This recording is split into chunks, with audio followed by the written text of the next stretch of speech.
Hi there, this is Manny with Classic Auto Repair. Looking at a 64 Lincoln Continental. It was in here for a battery drain on the electrical system. We isolated and repaired that, and then we did a tune-up and some servicing on it. Needed a carburetor to remove some hesitation and some startup issues. Now it's starting up great, running good. No hesitations, but we do have a braking issue. I went around and checked all the brake temperatures after a 5-minute road test. It doesn't stop very well, and when I go and do my temperature tests, I'm picking up 380 to 400 degrees on the rear right drum, and then the right-hand drum is within specs. It's closer to what it should be, which is around 200. Fronts are around 185 to 200, but this right rear is getting excessive braking. You can see the brake dust on the backside. So there is an issue here. It doesn't stop very well. It feels like the front brakes are not applying enough pressure. Looks like someone's gone in here and replaced the brake hoses, the wheel cylinders. You can see up there that they are new. It's got a new crossover brake line for the rear axle, and on this side, the see if you guys can see up in there, the wheel cylinders also been replaced. So both right rears, I'm sure the internals have been replaced. I'm looking at the stars, which is inside of this hole right here. You can see the star adjuster, and it looks pretty backed out. Don't really know what's going on inside of the drum, but based on what I'm seeing, I don't see any leaks. I'm always looking for fluid leaks along the tires or on the backside of the backing plate. These are dry primarily because it has new wheel cylinders already installed, so I'm not seeing any signs of fluid leak on the rears or on the fronts. So the fronts and the backs don't have any leaks, but we're not getting a really good pressure on the braking, and so there is an issue here. It's not stopping as good as it should. It does have drums, which obviously putting disc brakes is going to completely fix a lot of the brake issues on this car. It's a very heavy car, and these drum brakes do work. They just don't work to the level. When they're perfect and everything is set up right, they stop well. There's not really an issue. It's just they're not as good and safe as a disc brake setup. So it's something to definitely consider upgrading to on a car like this. It's definitely worth it. Looking up from the back side of the bottom of the area where the master cylinder is, I don't see any issues here, but I did note it on there's the master cylinder up there. See if I can pull up the camera. Okay, so that's the bottom of the master cylinder there. And I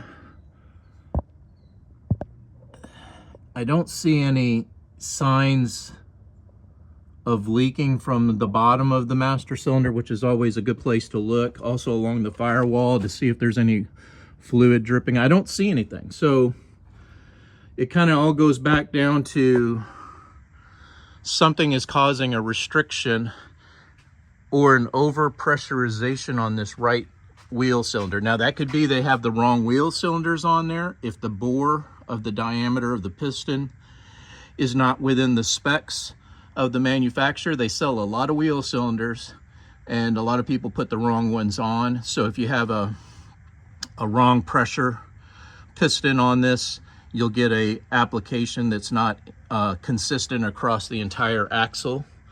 The other thing could be is if there's some brake problems inside, something, of course, they've had this apart several times in different shops, so I doubt it's apart as much as it's the system itself and the way that it's applying the pressure.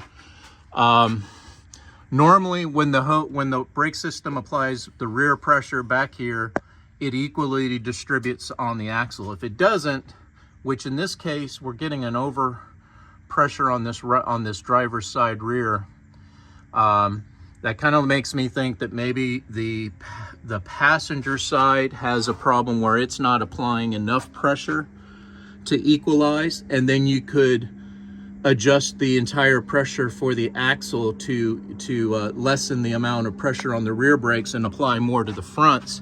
But you can't do that until you equalize the axle. So there is some issues here. I don't know the solution. We'd have to spend some time really taking this apart, checking this brake line here, because again, the one side looks like it's been replaced, but really this line here looks to be original. I don't see any kinks or damage in the metal line, but that doesn't mean that there's not a restriction, or that wheel cylinder there is not applying enough pressure to make the axle completely brake equally. So that's why you're getting an overheat over here on the driver's side. It's going to take some time to figure it out. The customer has stated that they're looking at upgrading the brakes anyway. And if you were going to upgrade the brakes at that time, I'd completely take apart the entire rears. If you put disc brakes on the back, run some new metal brake lines to everything, that will also help eliminate the issue of this braking issue that we have on this car. But as far as being underneath the vehicle, I don't see any safety concerns. I don't see anything that's not on it correctly, or that a brake line is pinched or leaking. I'm always looking for those leaks, as I said, but I don't see any. So it's something else. And if I had to guess, I said if you're going to put any time or money into it, go the right direction. Go ahead and put the disc brake setup on it. Make the brakes as good as they possibly can be, as safe as they can be.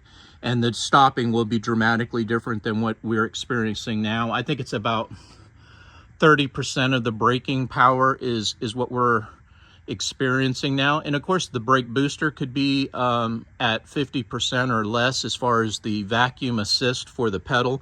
You should be able to barely touch on these brakes, and it should nosedive the front and stop from 50 or 60 miles per hour in a relatively good distance. But when I road tested it, it's way out of spec, so it's taken a lot longer to stop it, and that's because only this brake over here is really stopping the entire car. That's why it's overheating, because it's doing most of the work, which then makes the tires lock up, and then you have you hear the noise of this tire over here. You smell the brake linings hot, and it's trying to stop this very big, heavy car. While we're down here, I'm just going to kind of quickly go through, see if I see anything else. U-joints, I see a little bit of metal in there, nothing crazy, but it has a Zerk for lubricating there, but it doesn't have the grease Zerks installed. I don't know how old this drive shaft universal joint connectors are. They look original, so maybe a concern there would be to get this serviceable so you can put grease back in the U-joints, or excuse me, in your universal joints. Don't see anything on the rear end to be concerned about. Exhaust looks original here and replaced from this point back with new mufflers back here. It feels good, so that means the supports, there's no rattles when I drove it from the exhaust system, so we're looking good there. Like I said, it looks just like original exhaust moving forward. It's a little flattened here where it's hit at some point, but that was a long time ago because there's no signs of impact now. And like I said, overall it's in pretty good shape. You got a little bit of wetness around here on the gearbox, but not anything I would say that needs to be repaired at this time. Valve cover gaskets look like they're sealing good. I don't see excessive oil on the side of the block, which is normally on the starter here. You'll see drips when your valve covers are leaking, and it looks clean. Motor mounts are in good shape. Belts are new. Bottom of the hose looks good. Let's see, towards the front here, looking at that top radiator hose, make sure I don't see any leaks. Radiator seems to be okay. It's not great. If you look down here towards the bottom of the radiator, I see a small drip right there. I don't know if you guys can see that. Right there. See that? There you go. That looks like it might be coming from the inside of the core of the radiator. I don't see it dripping from up above, but I do definitely see it down there low. So there could be some damage here, which is going to create an issue, an overheat issue, because this is obviously dripping right now and it's barely got any pressure on it. So I would probably say it needs a new radiator. The radiator looks original. And looking at this corner here, I don't see any fluid, but definitely over here on this side, it's definitely leaking at the radiator. So that would be something I'd put on your to-do list. In Texas, you got to have that cooling working really well for you. Towards the front of the motor, looks clean. I don't see any issues here. It's pretty dry, like the motor has been rebuilt recently. All the gaskets and seals look good. Oil filter's been changed out. It's got a new oil pressure sending unit. Pump looks brand new up on the front. It's got a small drip, but nothing major. They had mentioned something about power steering leaking or fluid from the system, pressure system, but I don't see anything significant here, just a small drip. Like I said, I think most of the drips are coming from the gearbox, if anything, the bottom seal, and you have to replace that whole gearbox there when you're doing that. Let's see, back of the main housing of the I'm looking here at the rear main on the crankshaft. It's not leaking excessively. It's got small leaks, but nothing major. Like I said, these cars do leak. They all do from setting, but nothing excessive on this car. I think we're looking pretty good. Right, so the motor, like I said, I don't have any issues there. The cooling system, I'd put a radiator on your to-do list. Put a new high-flow aluminum radiator with 4 cores. That's going to keep it cooling well. You ever get the air conditioning upgraded, you're going to want a new high-efficiency aluminum radiator installed with some electric fans to help with cooling when the car is idling or at a stop-and-go situation in a parade. This setup right now will overheat. Rear transmission mounts are all new and looking in good shape. Everything is tight. Bolts are all on it. Got a vacuum modulator back here. Looks good. Hoses are connected. And it shifted good when I was road testing it. So the transmission's doing what it's supposed to. It's a little seepy here on the pan gasket. You can see right here, but that's normal. Again, you can't fix these things because they set too long. And those seals are going to be compromised just based on the engineering and the design. This case right here overfills when the car sets. The torque converter drains into the pan, overfills, so you get leaking and seepage. If you drive it, the pressure, the fluid goes back to the torque converter, lowers the level of the oil in the pan, so it's not compromising the gasket as much. But again, when they set for a couple of weeks, you're going to get that situation occur. But nothing problematic. Just keep an eye on your fluids when you're, I would say every time you put gas in it, check all your fluids religiously. Shocks look new in the back and in the front, so the suspension has been taken care of. Gas tank is okay. I don't see any issues there. Sending unit, no leaks coming from the gas or anything here. Hoses look okay. I don't see any problems there. All right, so kind of just a quick look on the bottom of the car while I had it up here after road testing. I wanted mainly to take a temperature reading between the driver rear and the passenger rear, and with 200 degrees more on the driver's side, we know that this brake is over applying pressure compared to the rest of them. And there is definitely a situation, and again, where you invest the money, you may spend thousands of dollars getting these drum brakes to work together back the way it was originally, or you can spend a couple $1,000s and put the disc brake conversion and not only eliminate the problem, but also upgrade the braking system, putting a new brake booster, a new master cylinder, all new lining pads, hoses.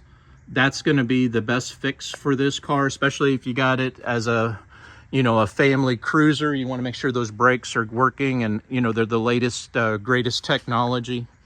So that's my recommendation there, is to go ahead and get a disc brake conversion versus trying to make these repairs, because it's not something specific. It's not a leak in one specific wheel, in a wheel cylinder or a drum that has a problem. There's a system here that's not operating correctly. I'm not getting enough pressure on the front. I also noticed the master cylinder that was installed is not the correct master cylinder for this car. It has a disc brake, drum brake master cylinder, which overpressurizes one of the lines. And if you connect the wrong line, that would explain why you're getting excessive pressure in the rear. Why you're getting one over the other side, I don't know that yet. And again, I don't want to spend money needlessly when ultimately you'll spend about the same money to just go ahead and convert it over and get everything fixed and upgraded at once, as I said earlier. All right, this is Manny with Classic Auto Repair. Hope you enjoyed watching the video, and I will talk to you later. Bye.